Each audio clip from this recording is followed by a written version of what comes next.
how about we react to a Morphologis video here? It's got an interesting video about why there are no rovers in Starfield, so I want to check this out.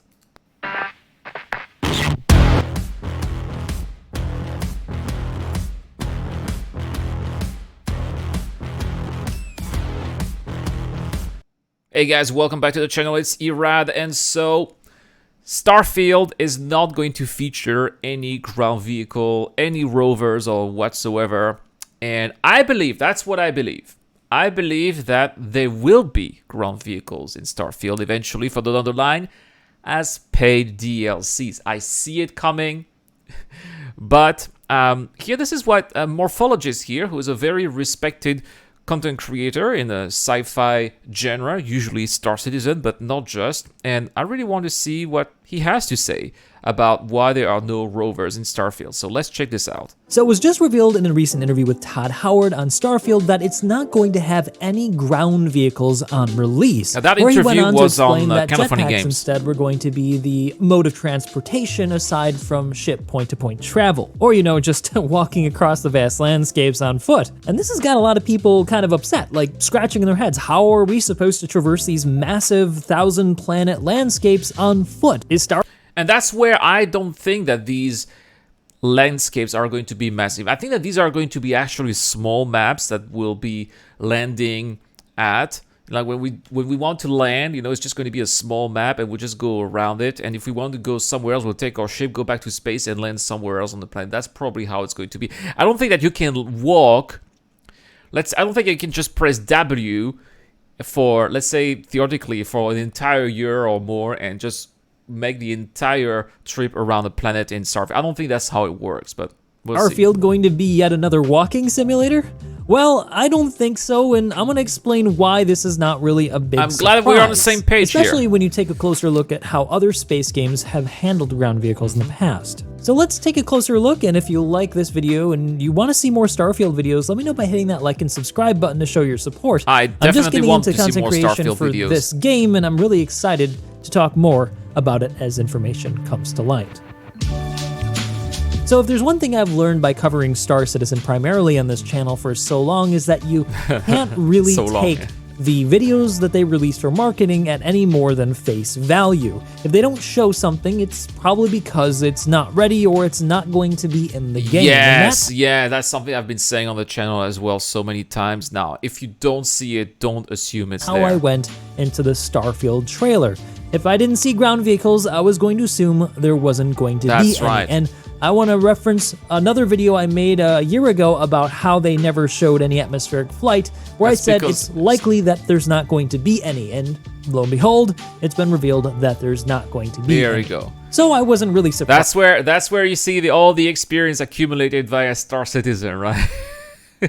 Lots of hopes, lots of disappointments. So now we are vaccinated. You know, we know. Nice to learn that we're not going to have them in Starfield, at least on its initial release, and I think I know why. Let's first talk about the mechanics of making ground vehicles in a space game. If we look at games like, say, No Man's Sky and how they handle it, when you spawn a ground vehicle, you actually just spawn it, like, out of nowhere using, like, a device or one of the vehicle terminals. Okay, I didn't know they had ground vehicles in No Man's Sky. It's pretty much like in Star Citizen. Star Citizen is the same. You have a ground vehicle, you spawn it, and that's it. It virtually appears. It's not being physically transported in any way. Now, this is a little bit immersion breaking, but that's not really ever been the point of No Man's Sky. It's just kind of whatever. It's how you get a ground vehicle onto the ground, right?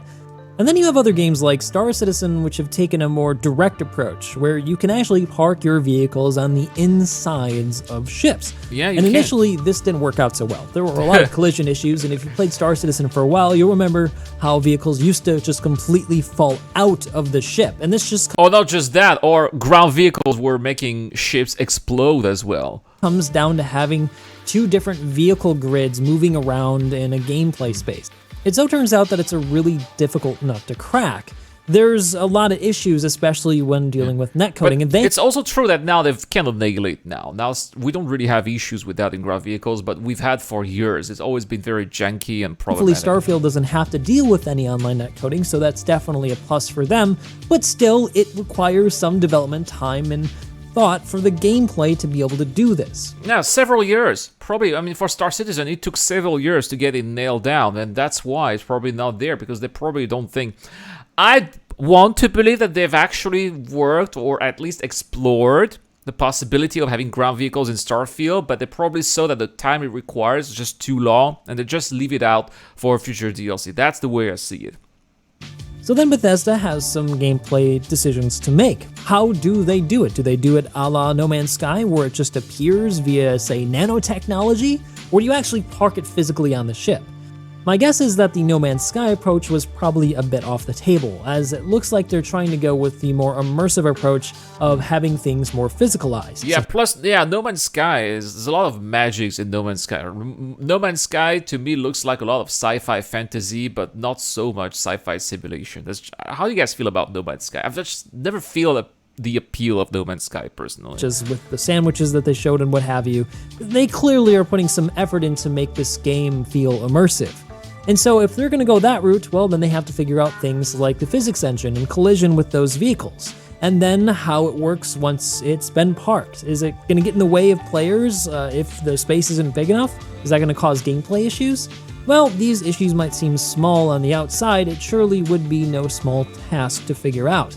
These are a lot of complex questions and problems for the developers, which is why I think they just didn't bother. But that was only one reason in my estimation that they didn't do it. The other is that if we look at, again, No Man's Sky and even Star Citizen, lots of No Man's Sky there's a lot of here. issues that pop up with collision on the ground with ground vehicles. There's the way that No too. Man's Sky handles it is that a lot of the small rocks and objects and plants actually just explode when you run them over. So there's no collision issues whatsoever. It's Actually, I think that's a great business. That's a great gameplay decision here, because Star Citizen is such a hassle. You know, you have ground vehicles, you have rocks everywhere, and trees and plants, and you have to move and change directions all the time. For me, it gives me a lot of motion sickness. I just feel very uncomfortable driving ground vehicles in Star Citizen, unless there are roads, but unfortunately we don't have roads, right? It just feels very uncomfortable, and maybe that's also the reason why it's not there. Let's see what it pretty says. simplistic and straightforward solution. And it also helps to resolve issues where the vehicle does actually get stuck, such as in a cave or in a divot, or when it gets flipped over. You can just recall the vehicle and it'll be respawned right in front of you, ready to go for you once again. But it's also not a perfect solution. Ignoring the fact that it's kind of immersion breaking, there's also an issue with how much development time you have to put into the collision models. So when things are collided with, you actually have to create a collision model for it so that it knows that it should interact with another vehicle. And then you also have to let the game know what happens after the collision occurs. Yeah, is there going to be damage? Is the vehicle going to explode? Is it going to be broken? Can you repair it? It's a lot of different things to think about. If the destruction occurs, you have to replace the original model with a collision or destroyed model. It could be in one or several pieces, and it's basically the same model but destroyed and changed slightly to make it look like that you've run into it. Now, if they have 1,000 planets in Starfield like they said, and they have a lot of unique flora, that requires them create a lot of extra collision models in order for the game to feel believable and immersive. Unless they use the same collision model, but different types of models for different kinds of assets, but with the same collision model. They could be doing that as well. It's no small task for Bethesda. But that's not all. They also have to worry about navigation for the ground vehicles, in addition to the physics of them colliding with the ground surface of planets. With automated generation, they would have to take into account the size of the ground vehicle to make sure that you could travel across all of these locations without getting stuck. And that is another difficult problem to solve. It's a problem that No Man's Sky and Star Citizen both haven't been able to solve. There are situations where in both games you can actually get your ground vehicle just completely stuck and have to leave it there. Yeah, you have to leave it there, abandon it, and there's just no way. Or They can do the Star Wars Galaxies approach where you just turn around, you don't look at it, and then when you turn back again, oh, it's not stuck anymore. They could be doing that too. Well, No Man's Sky already said you can respawn it, but Star Citizen, you're just kind of screwed.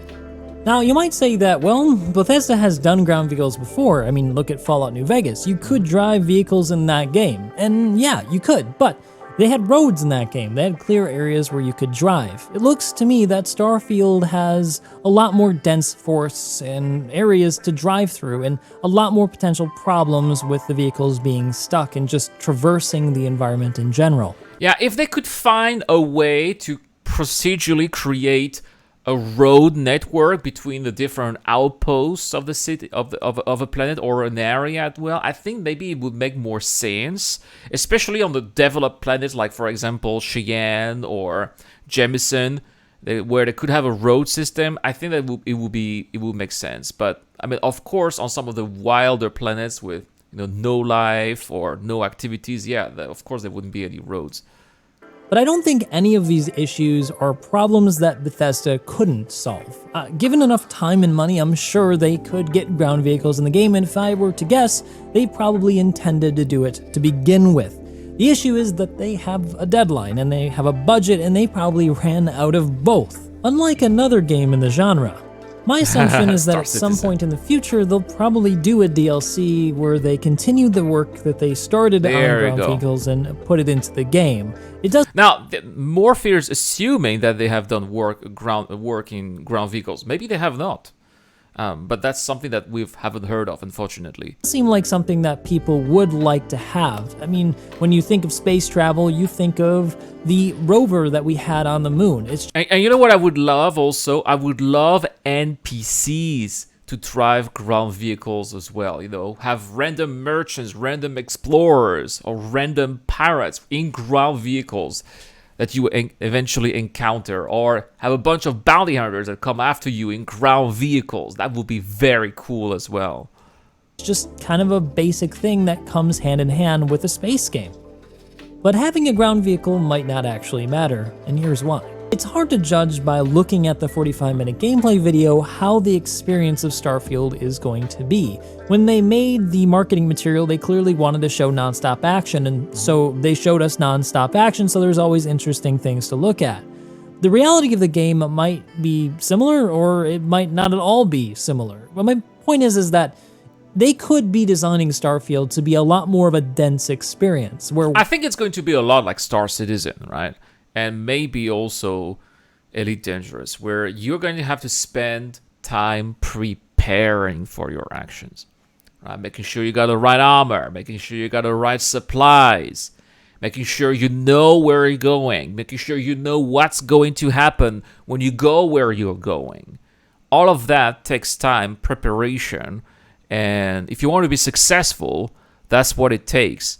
And I'm sure that that's also something that we are going to see in Starfield as well. Where you land with your ship is going to always have something to do. There's always going to be an activity. So even though the planets are supposedly very big, you'll always find something in the immediate vicinity of your ship, which will somewhat negate the need to travel long distances without having to use your ship. I strongly suspect that this is the approach that they're going to take. Yeah, exactly. Small maps that are going to be seeded based on where you are going to be landing with the cinematic feature, right? Absolutely, that's what it's going to be. You're not going to need to travel around on large distances because, yeah, everything's going to be around where you are. The thing that will vary most will just be the activity that's available to do. Is it going to be mining? Is it going to be going through an outpost and killing pirates? Is it going to be discovering a new mystery to solve? It's hard to know for sure, but my guess is that this is the direction that they're going.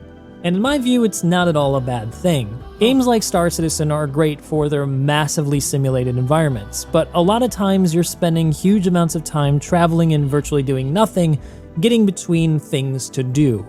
Exactly, right? And that's the drawback of not having loading screens, is that, and that's something that I just did on my live stream. For those of you who watch the live stream on Twitch, That's exactly what I did a little bit earlier. I was going to a location in Star City. The location was 200 kilometers away. There was no way to fast travel. So I had to fly with my ship for 200 kilometers away. I was waiting for 5 minutes.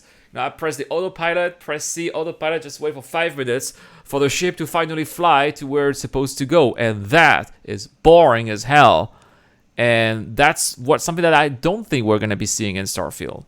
I'd rather have a lot of things to do in a much more dense area. So if they're going with that, I think it's going to be a lot more fun to actually play, regardless of how realistic it actually is. Despite that though, I still hope that at some point they find the time to come back and add ground vehicles into the game. They have so much potential and opportunities for more interesting gameplay. I would totally buy that, especially if that is really something that costs them a lot of money to make. I wouldn't mind, spending $20, $25 for ground vehicles in Starfield. I know it can be controversial to say something like that, but if this is really something that can add a lot of value to the way you play the game, plus you can have NPCs as well driving those ground vehicles and lots of different variety in terms of the action that you're going to find in the game, hell yeah, I'm down for that. You could have vehicles that increase your amount of storage so you can bring back more stuff to your ship.